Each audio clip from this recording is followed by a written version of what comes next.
In today's video, I'm going to show you how we cook Egusi soup, Esan / Etsako style. So there's going to be a few ingredients and the process of cooking it that is going to be different, slightly different from what you have seen anywhere other on YouTube or social media, or even how they cook it, the part of the world or Nigeria you come from.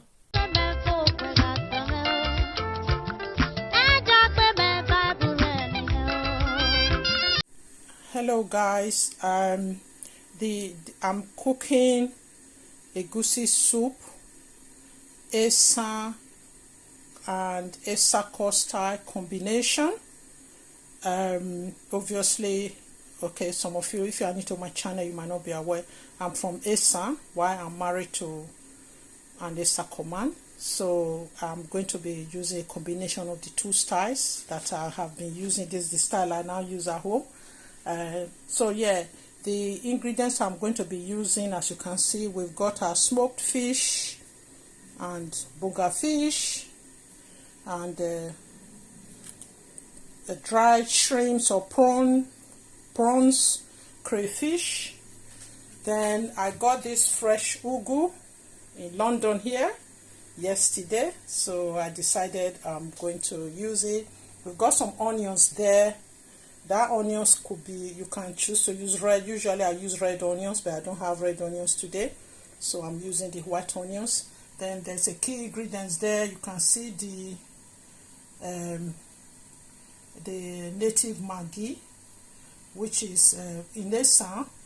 This other one, this one is called Ogi, while this is called Ubore. So I think Yoruba call this Iru. I think they call this Ogi as well, right? But this, you can see this unique mortar here. This is a key part of cooking the Etsako Esan style of Egusi soup. I'm going to be using this to mix up my blend Egusi. I'm going to use this to mix it up with the onions. Then before I put it in the other thing, add it to the other ingredients already cooking in the pot. At this time, the meat has already been cooked. Actually, I already started boiling the other stuff in the pot before I remembered I should record this video, because I think it's actually good. It's not every time I have the opportunity to have all this fresh, especially this fresh ugu leaf. So in Esan, ugu leaf is called Able Mabel.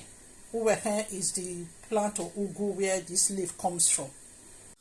Right, this is a very important stage of the cooking process. Should I stand it on?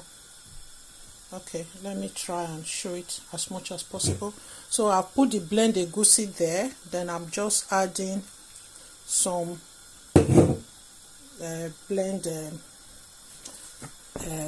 what's it called, onions. So I'm going to use that to mash.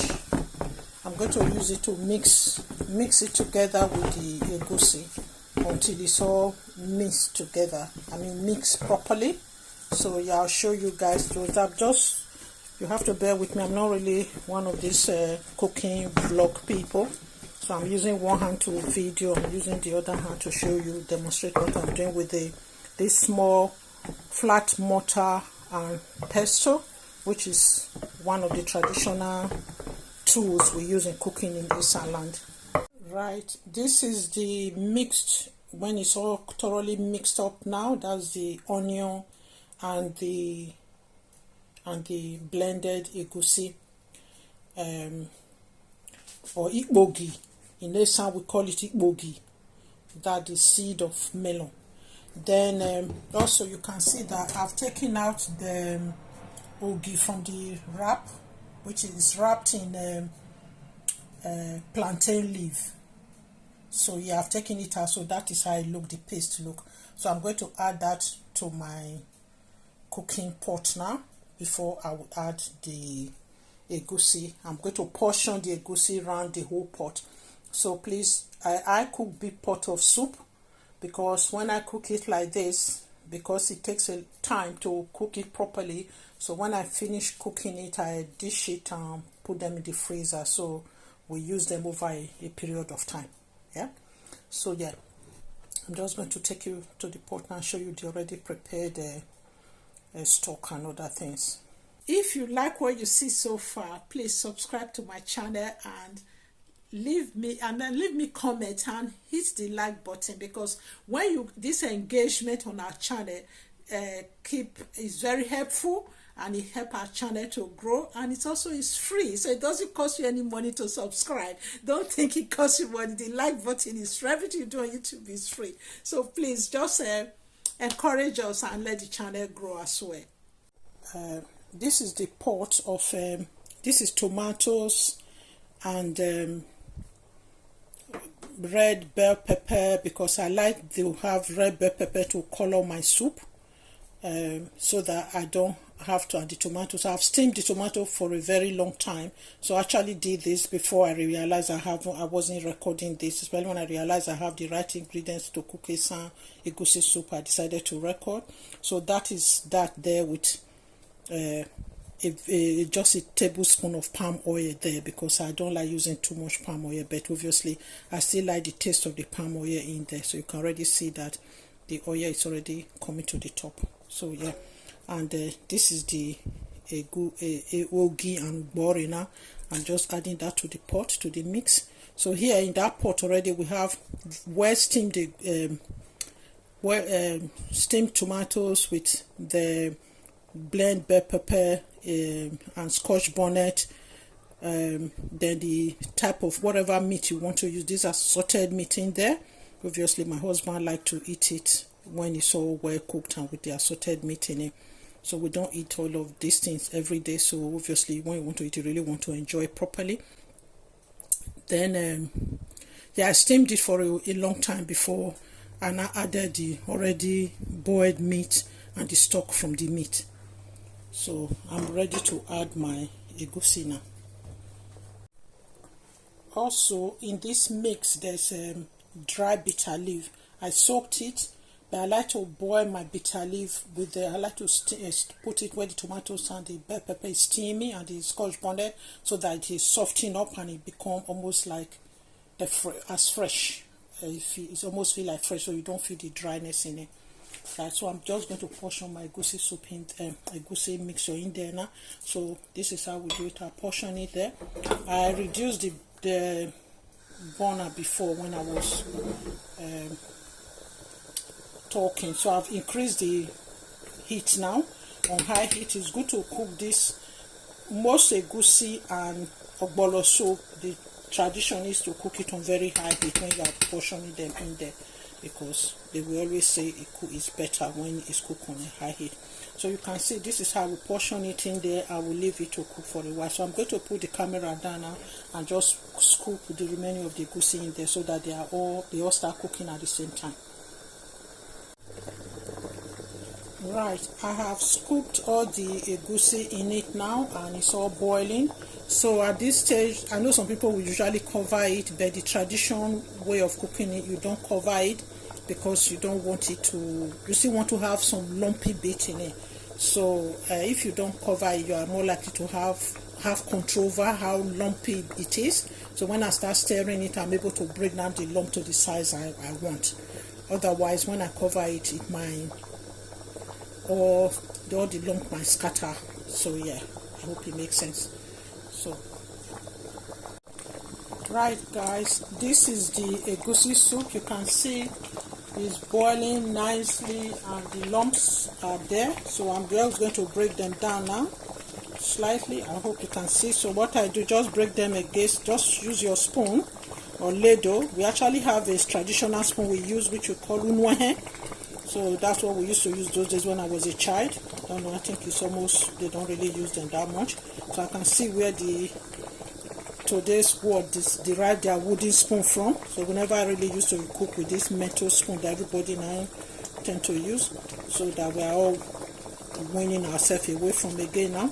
So yeah, you can see what I'm doing. I'm just breaking it against the edge of the pot to just break up the lumps, so that I'm breaking, I have control over it. I'm breaking it to the size I want, because my husband likes to see some lump in the soup. So I mean, yeah, I'd like to see it when it's, yeah, I think that's the Etsako style. I actually have to learn this Etsako style from a friend, one of my husband's friend's wife, many years ago in the UK. So yeah, so I find this, I really like this style, because you have, when you cook a egusi soup like this, you always have control over the size of your lumps. Okay, so you can see that I have all the jakuja inside it, all the different assorted meat. So this will keep Oga happy, because he likes, when he's eating the soup, he likes to taste different type of meat and fish in it. So yeah, so I'm going to put this down now, and so I'm going to, the next thing I'm going to add the blended and the chopped ugu. So here is my chopped ugu. So I'm going to add it to the soup now, just before I finish cooking it. Right, I've added the fresh ugu now. So yeah, this is the finished product. This thing actually look better than my camera is showing it. For some reason, my front camera, maybe I don't know how to do the setting, it doesn't always look as good as the front facing camera doesn't always give good pictures as much as the back facing camera. So yeah, so after adding the ugu, just let it boil up for a few minutes, and the soup is done.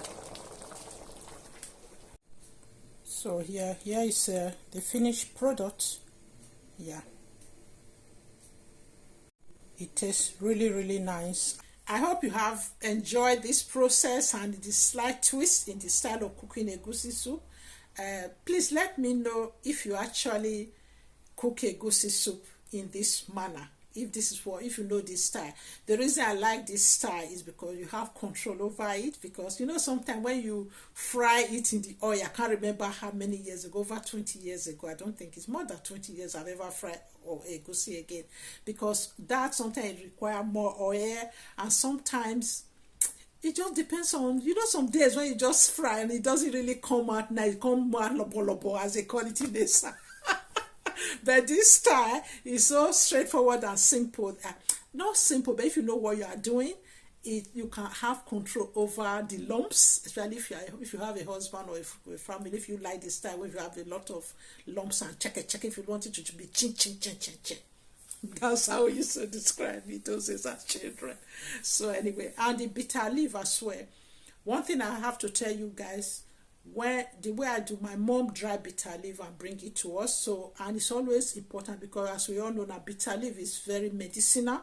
So I don't wash my bitter leaf. So when they dry it and bring it here, I just use hot water to hydrate it, then add it to the soup. So that is why when I'm steaming the tomatoes, I add the bitter leaf. So what the secret is that you don't want it to be too bitter, and at the same time use small quantity of bitter leaf, so you actually get the nutrients, the bitterness in the bitter leaf that serve the purpose. Apparently it's good for diabetes and so many other things.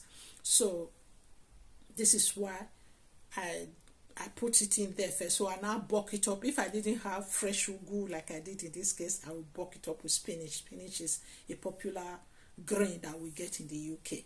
So yeah, put the quantity of bitter leaf to the bitterness you want, and bulk it up with ugu. Even those of you cook in Nigeria, all this washing of bitter leaf, you don't really have to overwash it. You are washing the best part of the bitter leaf away. Leave the bitterness in the soup, and put a little bit quantity of bitter leaf. Then add the rest of I bulk it up with other vegetable to make it as green as possible, because I like it when my egusi soup have enough grain in it. Yeah. So on that note, everybody, I will leave this here, and I will say, okay, Wabulu and Bakimboy. See you on in the next video. And even those who are not Esan, so if you have learned Esan or Etsako, if you have learned one or two things from this video, let me know.